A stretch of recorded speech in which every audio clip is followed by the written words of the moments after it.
श्रद्धा मम ते मते स्मृतिरपि त्वय्यर्चनं चापि ते हस्तावञ्जलये कथा श्रुतिरतः कर्णोक्षिसम्प्रेक्ष्यते सस्तत्यां व्यसनं शिरोनतिपरं सेवीन्द्रशीयेन ते तेजस्वी सुजनोऽहमेव सुकृतिं तेनैव तेजः पति तेनैव तेजः पति। देवादिदेव अतिशयकारी चिंतामणि पार्श्वनाथ भगवान की, संत श्रोमणी आचार्य भगवान गुरुदेव श्री विद्यासागर जी महाराज की, पूज्य आचार्य श्री समय सागर जी महाराज की,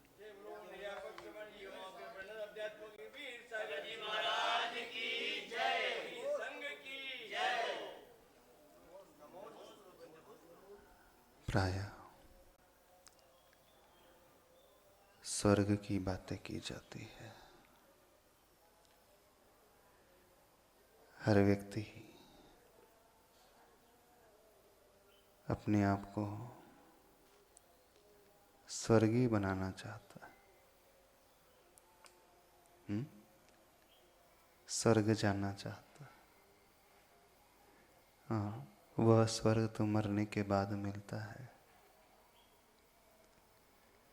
लेकिन क्या ऐसा भी हो सकता है जहाँ हम रह रहे हैं, जहाँ पर रह रहे हों, जिनके साथ आप अपना जीवन बिताते हो, वहाँ भी आप स्वर्ग जैसा वातावरण पैदा कर सकते हो। एक स्वर्ग वो होता है जो मरने के बाद मिलता है लोगों को, लेकिन एक स्वर्ग इस पृथ्वी लोक में भी हो सकता है। आप परिवार में रहते हो, हर एक व्यक्ति परिवार के सदस्यों के साथ रहता है। आपको क्या लगता है, आपका परिवार किसी स्वर्गीय परिवार जैसा है?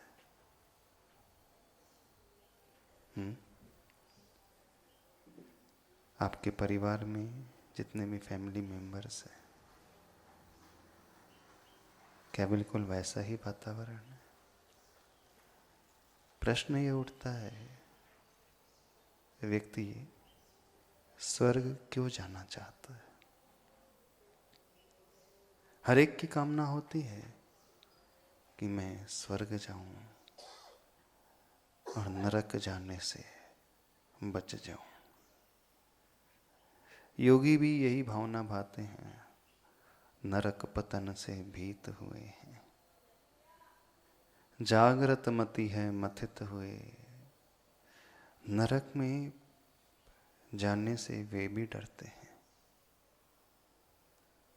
दुनिया का हर इंसान, हर जीव, यदि उससे पूछा जाए कि आप नरक जाना चाहते हो, तो शायद आप यही कहोगे, नहीं, नरक जाना हम बिल्कुल नहीं चाहते। क्यों नरक जाने से ये जीव डरता है और क्यों स्वर्ग जाने की आकांक्षा करता है? थोड़ा सा यह विषय समझना है। नरक जाने से डरने का एकमात्र कारण वहां के दुख है, परेशानी है, पीड़ा है, कष्ट है। कौन कौन से कष्ट होते हैं नरकों में? शारीरिक कष्ट होते हैं, बीमारियां होती हैं। एक नारकी दूसरे नारकी को मारते रहता है, काटते रहता है, खींचते रहता है, चिल्लाते रहता है, डांटते रहता है, प्रताड़ित करते रहता है। इतना ही नहीं, उन नरकों में असुर कुमार जाति के देव भी पहुंच जाते हैं और वो आपस में लड़ाते भिड़ाते रहते। थोड़ी देर के लिए यदि नारकी कष्टों से, दुखों से थक कर बैठने की भी कोशिश करे तो बैठने नहीं देते चैन से। वो आकर के और लड़ाएंगे भिड़ाएंगे। तो नरकों में दुख शारीरिक है, नरकों में दुख क्षेत्रकृत है, क्योंकि वहाँ का क्षेत्र बड़ा दूषित है। वहाँ की नदियाँ दुख देने वाली हैं। वैतरणी नदी जैसे मवाद की नदी हो, वहाँ के पेड़ों के पत्ते तलवार की भांति गिरने वाले हैं सिमरत रूप। वहाँ की मिट्टी दुर्गंधित है, वहाँ मिट्टी का एक कण भी धरा जाए तो कोसों तक रहने वाले जीव मरण को प्राप्त हो जाएंगे। तो वहाँ का क्षेत्र का दुख, आपस में एक नारकी का दूसरे नारकी के साथ दुख, नारकी एक दूसरे से लड़ते भिड़ते मारते काटते हैं। तीसरा दुख शारीरिक दुख, बीमारी। चौथा दुख भूख प्यास का दुख। पांचवा दुख अन्य जीव भिड़ाते हैं। ऐसे दुख नरकों में हैं। इसलिए हर इंसान नरक जाने से डरता है। कल्पना करें किसी घर में, किसी परिवार में यदि ऐसे ही लोग हों तो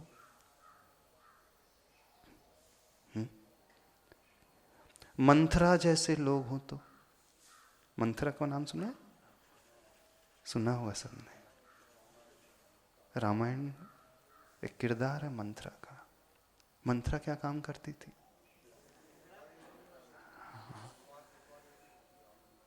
मंथरा सिर्फ एक कार्य करती थी, इधर की उधर, उधर की इधर।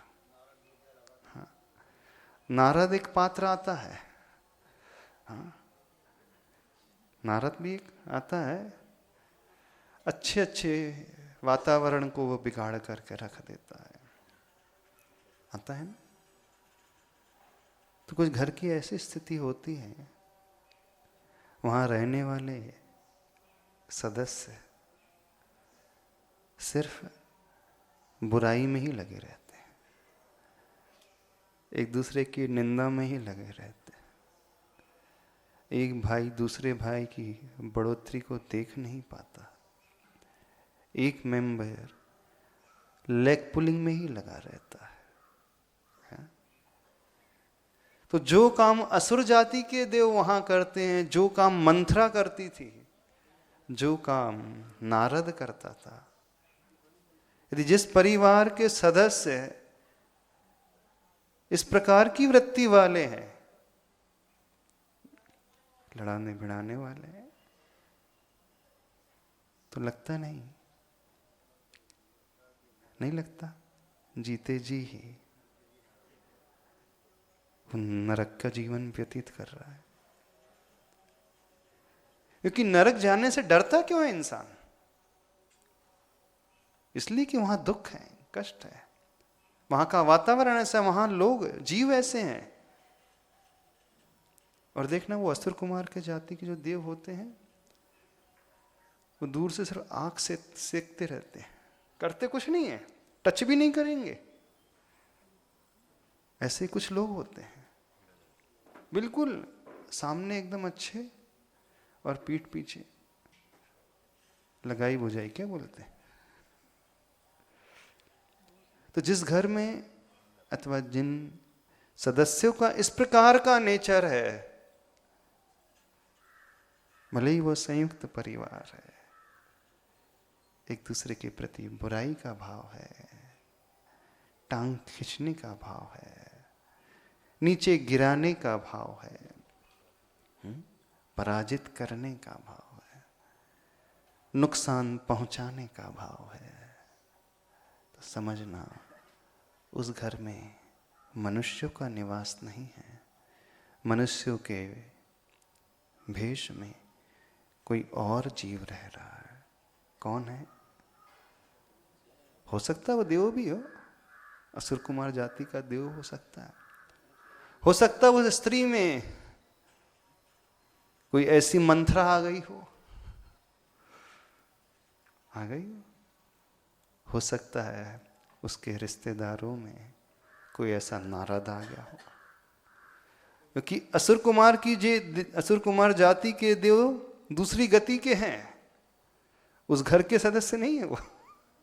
ऐसे ही कुछ लोगों के रिलेटिव होते हैं, ऐसा सोसाइटी के लोग होते हैं, समाज के लोग होते हैं, वो पहुंच जाते हैं, भिड़ाते हैं।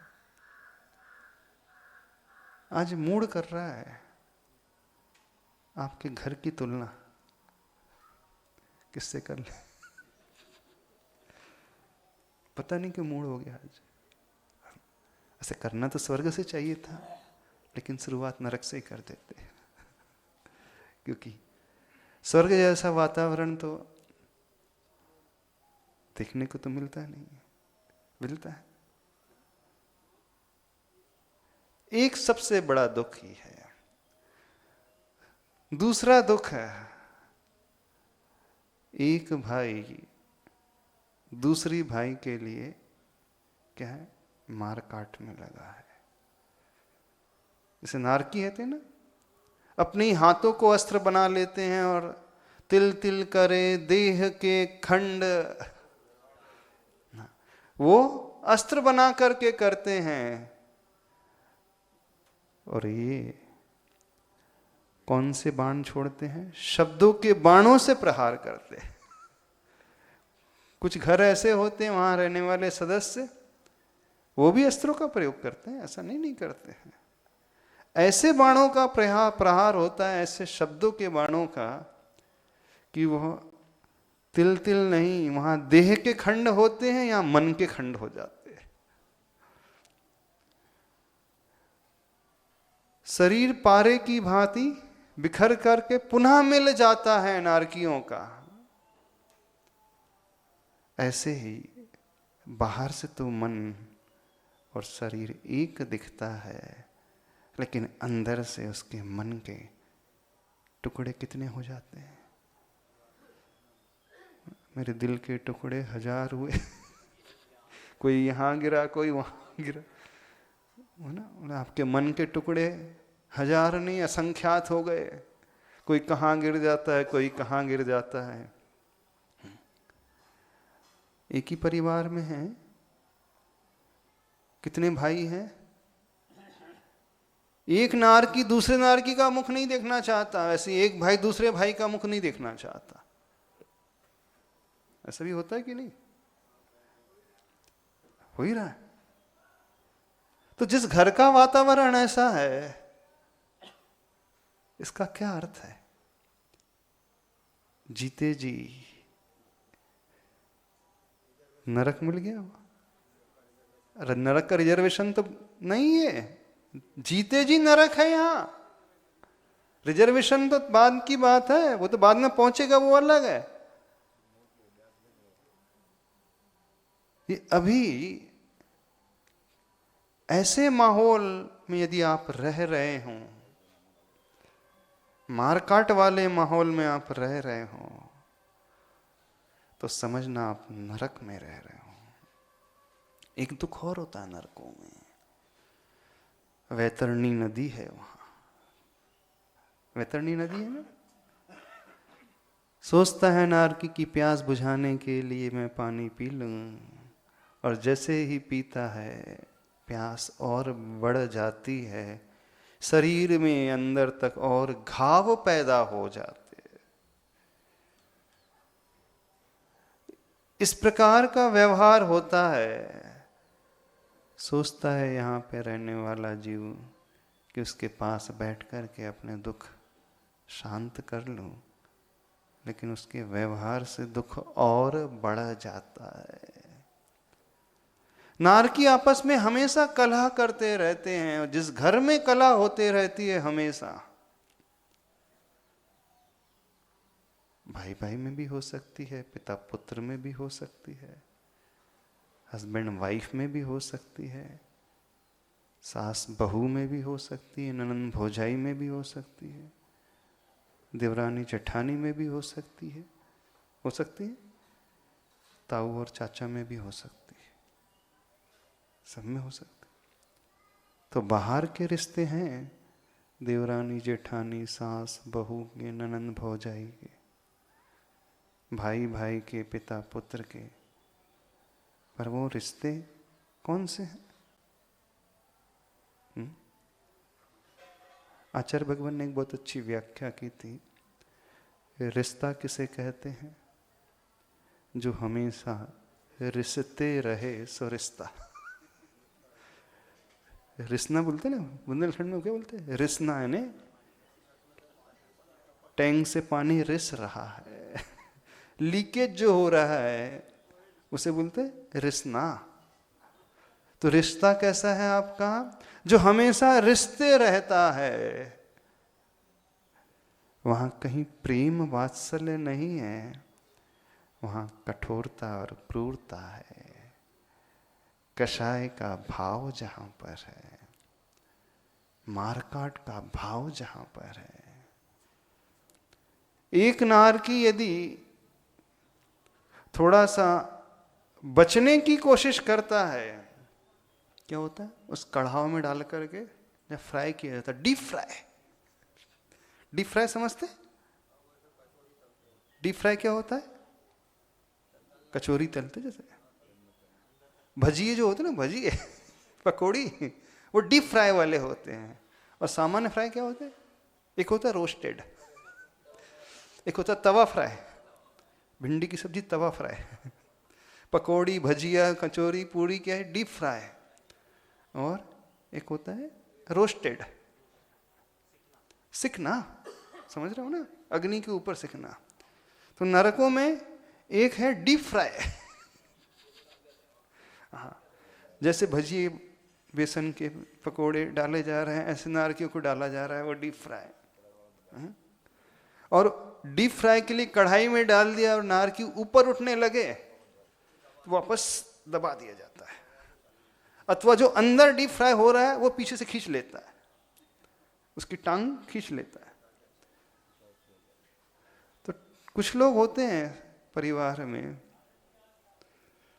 अथवा सोसाइटी में लेग पुलिंग वाले, टांग खिंचाई वाले। आप आगे बढ़ रहे हो और खींचने के लिए तैयार बैठा है। हाँ, मेंढक की तरह खुले जार में, खुले तराजू में मेंढक को रखो, अथवा केकड़ा प्रवृत्ति जिसे बोलती है। खुले जार में मेंढक को रख दो अथवा केकड़े को रख दो, वो निकल ही नहीं पाएंगे। जैसे एक निकलने को होगा पीछे दूसरा से तुरंत नीचे खींच लेगा। तो यहाँ कुछ परिवार ऐसे हैं, कुछ सोसाइटीज ऐसी हैं, समाज के कुछ लोग ऐसे हैं, आप आगे बढ़ रहे हैं और तैयार बैठा है एकदम लेग पुलिंग करने के लिए अथवा डीप फ्राई कराने के लिए। नहीं, हम तो डूबेंगे क्या? हम तो डूबेंगे, तुमको भी लेकर के डूबेंगे। डूबेंगे ना। कुछ ऐसे शत्रु होते हैं अथवा भाई भाई होते हैं अथवा कॉम्पिटिटर होते हैं। एक का नुकसान हो रहा है तो दूसरे का फायदा वो देख नहीं सकता, उसे भी निपटा देता है। बोले मैं डूब रहा हूं तो ठीक है, क्या जाता है, लेकिन वो क्यों आगे बढ़ रहा है? आपके घर में ऐसा तो माहौल नहीं है? आपके घर में ऐसा तो नहीं है? वो नरक, वो नहीं, सॉरी, नीचे उल्टा हो गया, वो तो स्वर्ग की बात थी, नरक। हाँ, वो नरक जो बाद में मिलता है, और एक नरक जो जीते जी मिलता है।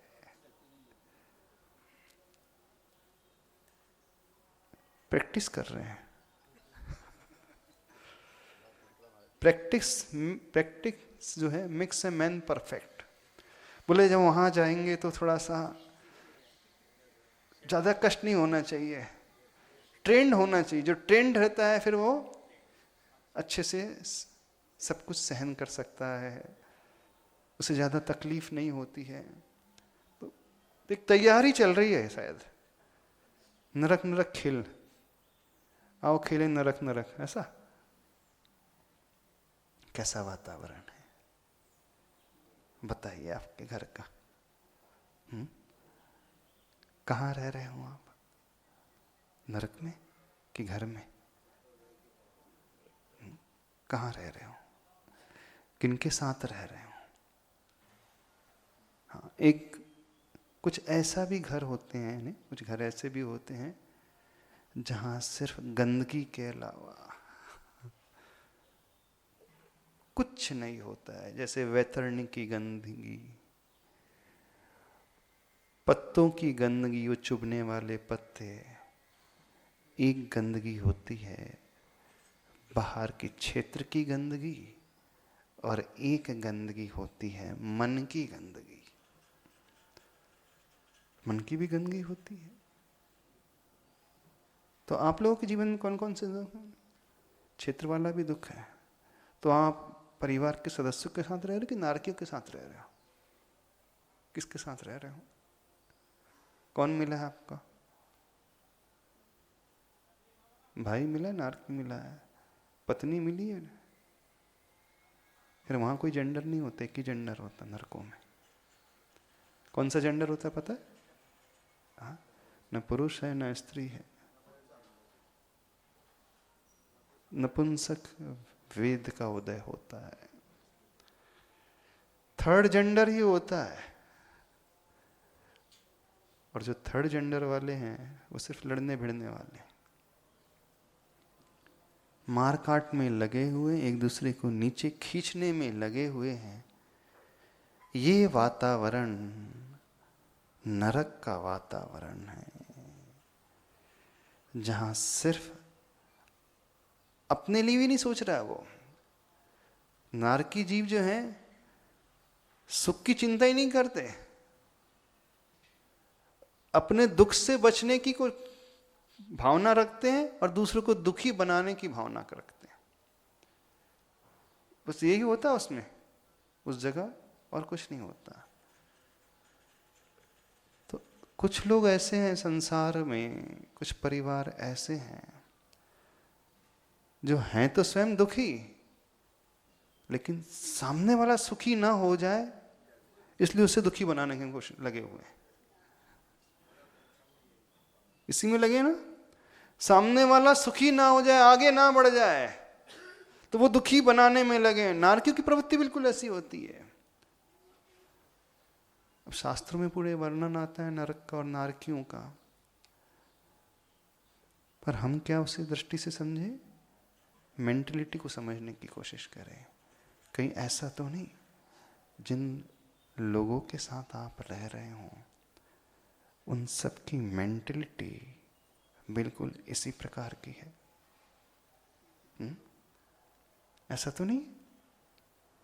यदि आप ऐसी मेंटलिटी वाले लोगों से घिरे हुए हों और आपकी भी मेंटलिटी यही है, तो समझना आप में और उन नारकियों में कोई अंतर नहीं है, अधिक कोई अंतर नहीं। आप में और उन असुर कुमार जाति के देवों में कोई अंतर नहीं।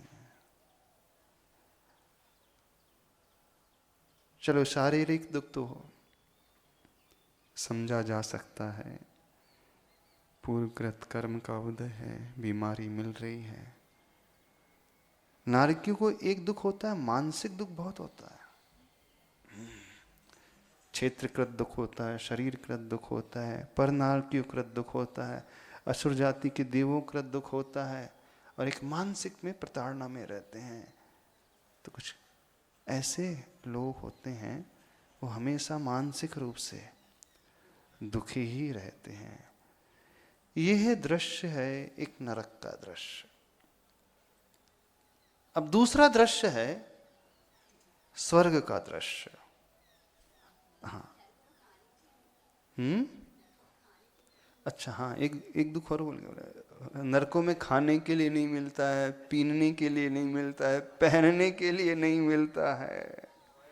हाँ, आपको भी जो खाना चाहिए वो तो नहीं खा रहे हो, उल्टा पुल्टा इधर उधर का खाए जा रहे हो, उस प्रकार की वृत्ति बनाए जा रहे हो।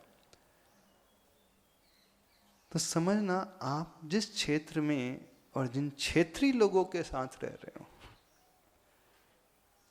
बिल्कुल वैसे ही रहिए। नरकों में एक बिल होते हैं, जानते हो बिल?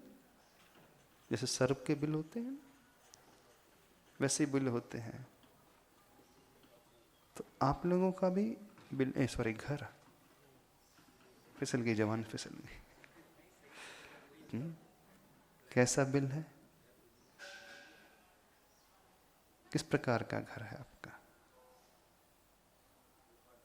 उसी प्रकार का घर, उसी प्रकार का क्षेत्र, उसी प्रकार की कंपनीज, उसी प्रकार के सब लोग, उसी प्रकार का भोजन, उसी प्रकार का नेचर। तो फिर क्या अंतर रहा नरकों में और आपके घरों में? क्या अंतर रहा नारकियों में और आप में? डर लगता है नरक से? नहीं लगता? सुनने में डर लग रहा? अरे, जो ऐसा व्यवहार कर रहा है तो इसका अर्थ क्या है? अब इससे ठीक विपरीत स्वर्ग का वातावरण, ठीक इससे अपोजिट। स्वर्ग क्यों जाना चाहता है व्यक्ति? क्योंकि हर एक की कामना होती मुझे स्वर्ग जाना है। क्यों? वहां कोई शारीरिक कष्ट नहीं, कोई शारीरिक वेदना नहीं, वहां कोई रोग नहीं, वहां कोई लड़ाने भिड़ाने वाले नहीं, वहां कोई मार काट नहीं, वहां प्रेम वात्सल्य है, वहां एक दूसरे की चिंता है, एक दूसरे की केयरिंग है, एक दूसरे के बारे में सोचा जा रहा है। वहां धर्म का माहौल है, वहां बुराई की बात नहीं, वहां प्रशंसा की बात है, वहां दूसरों को ऊपर उठाने की बात है। आपके घर का माहौल कैसा है? जिस घर में लोग दूसरे को सुख देने के लिए पहले आतुर रहते हैं, जैसे माँ होती है दूसरों को खिलाने में पहले उत्सुक होती है, दूसरों की केयरिंग में वो हमेशा आगे रहती है, जो बांटने में ही सुख का अनुभव करती है, बटोरने में नहीं, बांटने में सुख का अनुभव करती है। जिस घर में ऐसे सदस्य हैं तो समझना वही स्वर्ग है। नरकों में सिर्फ स्वार्थ है, स्वर्गों में परार्थ है, परमार्थ है। नरकों में स्वयं को पहले रखा जाता है, स्वर्ग में, स्वर्गीय वातावरण में पर को पहले रखा जाता है। पर के उत्थान की बात वहां पर सर्वप्रथम आती है, जहां एक दूसरे के लिए जिया जाता है, जहां एक दूसरे का सहयोग किया जाता है, जहां एक दूसरे की चिंता की जाती है। ऐसा माहौल है आपके घर में? बताए है कि नहीं है? जिनके साथ आप रह रहे हैं वे पहले अपनी चिंता करते हैं कि आपकी चिंता करते हैं? किसकी चिंता होती? पहले स्वयं का पेट भरना कि पहले दूसरों का पेट भरने के बारे में? जहां पारमार्थिक दृष्टि आ जाती है, भारतीय संस्कृति में एक नीति आती है वसुधैव कुटुम्बकम की। अयम निजः परा वेत्ति गणनाम लघु चेतसाम उदार चरितानाम तु वसुधैव कुटुम्बकम। यह मेरा, ये तेरा, ये उसका, ये इसका है। ये धारणा, ये वृत्ति किसकी है?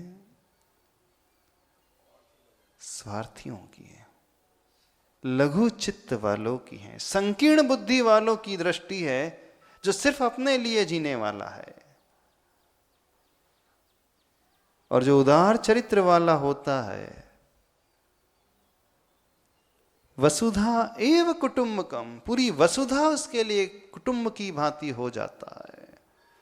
पूरा पृथ्वी लोक एक परिवार की भांति हो जाता है। स्वर्गीय दृश्य बिल्कुल एक ऐसा ही दृश्य है जहां उदार वृत्ति होती है। बताइए, आप जिनके साथ रह रहे हैं सब अपने अपने लिए जी रहे हैं कि अपने को गौण करके पहले दूसरे? कैसा हो रहा है? यदि आपको ऐसे सदस्य मिल रहे हैं, स्वयं भूखे रह जाएंगे लेकिन नहीं, दूसरे का पेट पहले भरेंगे, तो समझना वहां आत्मीयता है। स्वर्ग का वातावरण वो होता है जहां आत्मीयता का वातावरण होता है, जहां प्रेम होता है, जहां वात्सल्य होता है, जहां करुणा होती है, जहां क्षमा होती है, जहां कषाय की तीव्रता नहीं होती है, वहां क्रोध नहीं है, गुस्सा नहीं है, वहां किसी प्रकार की लड़ाई झगड़ा नहीं है। जो जिस डिपार्टमेंट में उसको मिला है बस वही रहेगा। कभी युद्ध नहीं होता वहां पे। एक देव दूसरे देव के साथ लड़ता नहीं, और तो एक देव दूसरे देव की देवी की ओर कोई गलत दृष्टि नहीं डालता। जहां संतोष गुण पहले होता है वह स्वर्गीय वातावरण होता है। जहां कुशील से वो बचे रहते हैं, जो अच्छा ही अच्छा देखते हैं, वह स्वर्गीय वातावरण।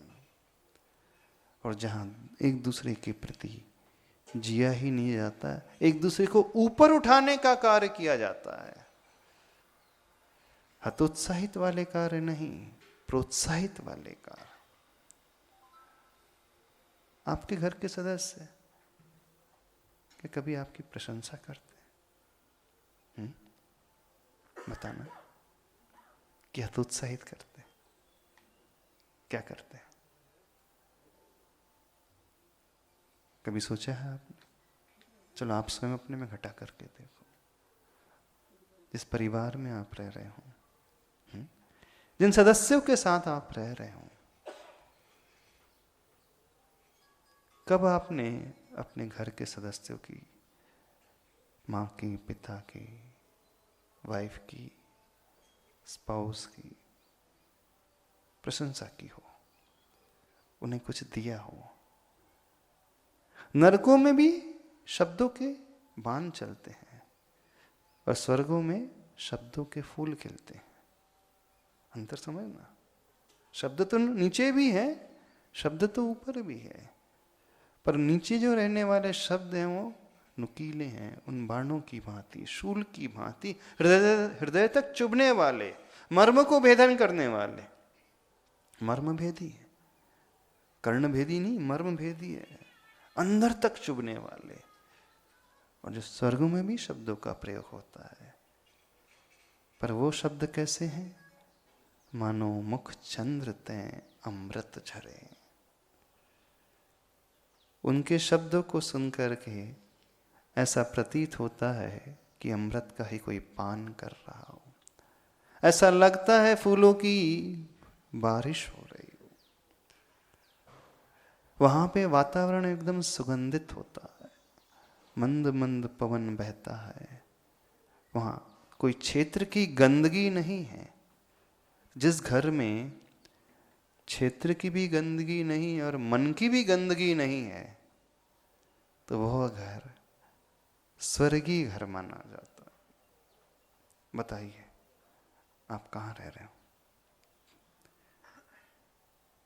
देवों के साथ रह रहे हो, मनुष्यों के साथ रह रहे हो, कि नारकियों के साथ रह रहे हो? स्वयं आप कैसे, चलो दूसरों को छोड़ दो, अभी 3 पात्र हैं, एक नारकी है, एक मनुष्य है और एक देव है। आप स्वयं कौन सी कैटेगरी में आते हो? कौन सी कैटेगरी में आते हो? नारकी जो होता है, मेरा तो मेरा, तेरा भी मेरा। हाँ, मनुष्य मेरा सो मेरा, तेरा सो तेरा।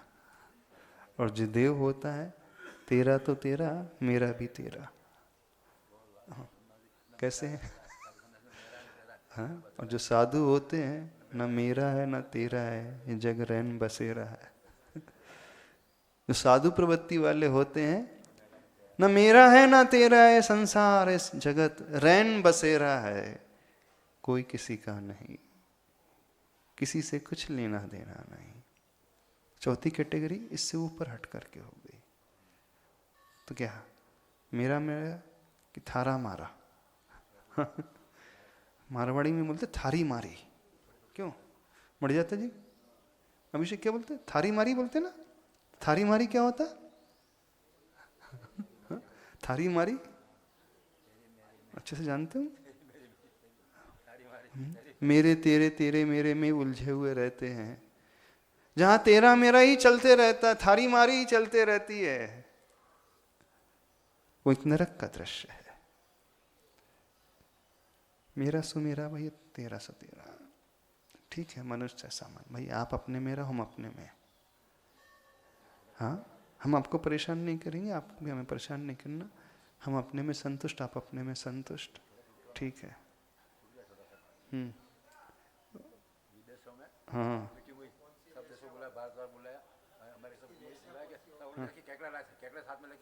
हाँ,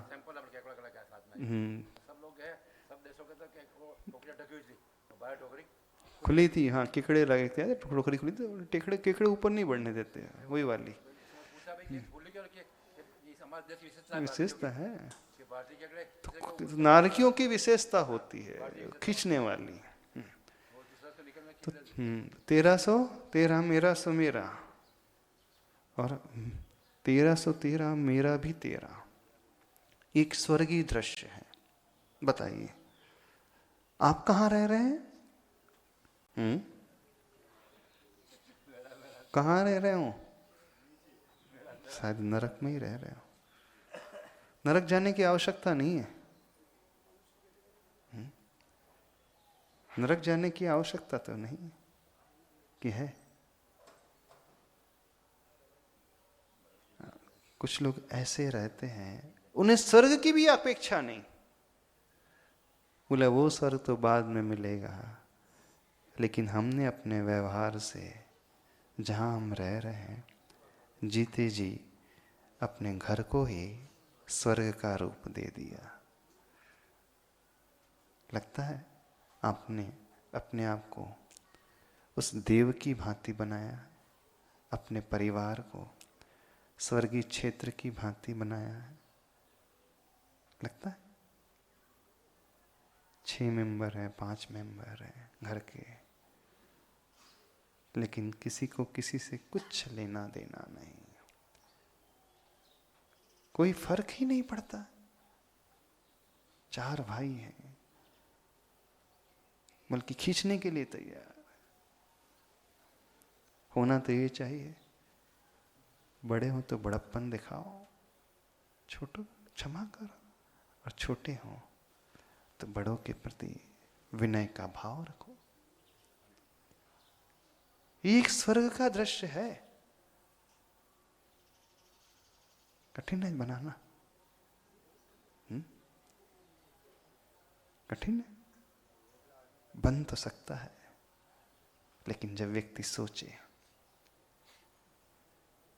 एक बात समझना, सिद्धांत ये कहता है यथा गति तथा मति।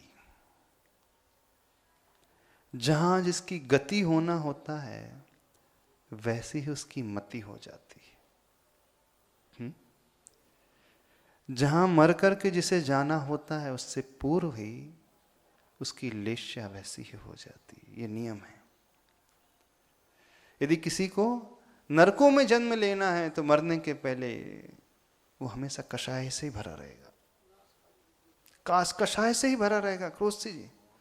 और जिसे स्वर्गों में जन्म लेना है उसकी शुभ लेश्या अपने आप हो जाएगी। क्षमा भाव, संतोष का गुण अपने आप आ जाएगा। ये सिद्धांत कहता है, जैन सिद्धांत। और प्रायः अंत समय में परिणाम वो पैदा होते हैं जो उससे प्रीवियस में उसका नेचर बना रहता है, उसका व्यवहार बना रहता है। यदि आप लड़ने भिड़ने वाली प्रवृत्ति बना करके रखे हों, लेग पुलिंग वाली प्रवृत्ति बना करके रखे हो, निंदा और बुराई वाली प्रवृत्ति बना करके रखे हो, आपको खूब आनंद आ रहा है, खुश हो रहे हैं, तो नियम से मान करके चलना रिजर्वेशन हो चुका है, हो चुका है वहां का।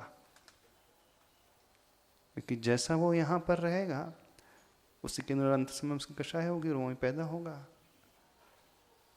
और आपको यदि बहुत आनंद आ रहा है देने में, वात्सल्य से आप भरे हुए हैं, क्षमा के भाव से आप भरे हुए हो, पूर्ण विनयशील हो, आपका अभिमान, आपको आपके भीतर जो अभिमान है वो है ही नहीं, ना के बराबर है, तो समझना आपने ऊपर का रिजर्वेशन करा लिया।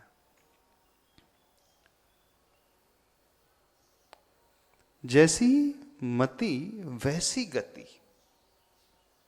जैसी अभी मति हो जाती है वैसी ही गति होती है, सिद्धांत है। तो आपकी मति, आपका नेचर, आपका व्यवहार यदि ऐसा है, वातावरण जहां पर आप रह रहे हैं इस प्रकार का है, तो ये नियम है कि व्यक्ति ने तैयारी कर ली है।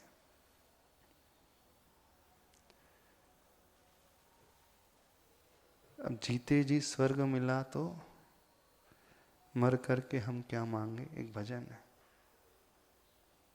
जब बिन बोले मिलता, बोल कर हम क्या मांगे। ऐसे गुरु के लिए एक भजन है। यानी आपने जीते जी ही अपने आप को ऐसा बना लिया, अथवा आपके घर के सदस्य ऐसे हो गए हैं, तो आपको जीते जी स्वर्ग ही मिल गया है। और नहीं है तो जीते जी आपने नरक का एक्सपीरियंस कर लिया। कौन सा एक्सपीरियंस कर रहे हो बताइए, क्या करना है? कुछ करना है कि नहीं करना है? जब जागें तब सवेरा।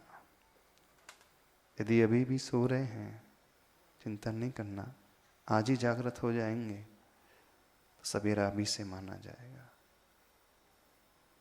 हाँ, अपने नारकी जीवन को बदल करके स्वर्गीय जीवन को कर सकते हो, और करना चाहिए, तभी तो सार्थकता है। विडंबना तब लगती है एक ही घर के सदस्य होकर के। जब व्यक्ति लड़ता भिड़ता है तो बड़ा आश्चर्य होता है। वे नारकी तो एक घर में एक ही कोख से पैदा नहीं हुए, एक ही वृक्ष के वो हिस्से नहीं हैं, एक ही वंश वाले नहीं रहते वो, लेकिन परिवार के सारे सदस्य तो एक ही कुल के हैं, एक ही वंश के हैं, अथवा एक ही गोत्र के तो हो ही गए।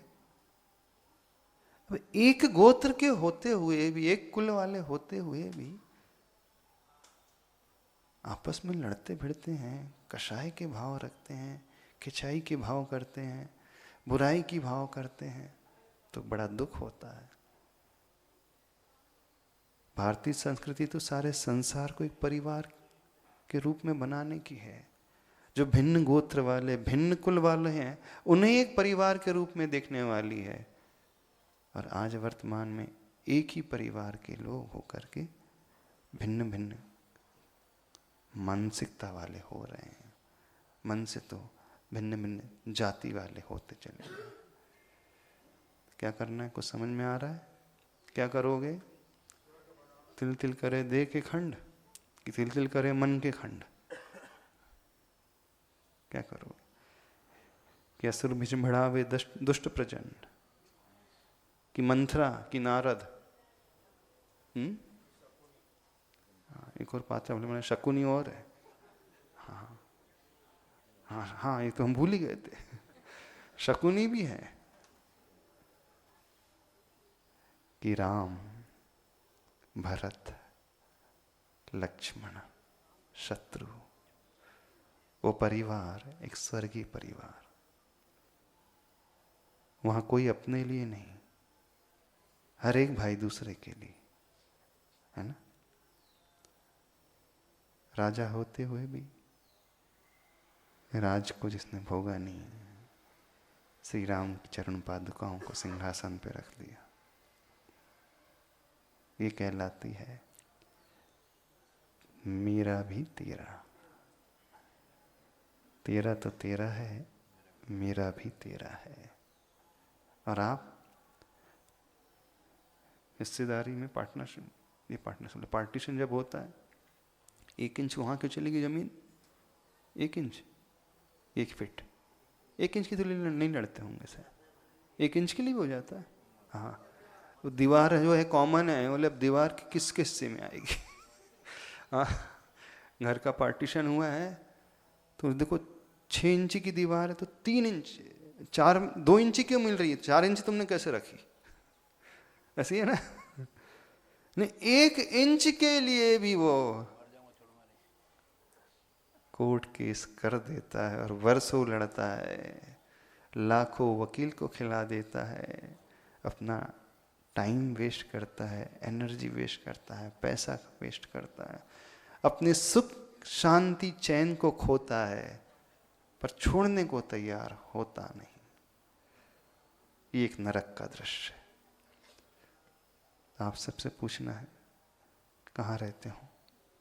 सुशील जी कहाँ रह रहे हो? हाँ, स्वर्ग में, मनुष्य लोक में कि अधोलोक में? ऊर्ध्वलोक, मध्यलोक, अधोलोक, कौन से लोक में हो? हाँ, मध्यलोक के वासी हो कि अधोलोक के वासी? हाँ, रह तो रहा फिजिकली मध्यलोक में, लेकिन मानसिकता अधोलोक की हो रही है, और अधोलोक का अर्थ है नरक। समझ लें, विचार कर लें। भले ही मध्यलोक में रहें, लेकिन मन से अपने आप को ऊर्ध्वलोक वाला बनाओ, तब तो बात है। बोले आचार्य परमेष्टि गुरुदेव से विद्यासागर जी महाराज।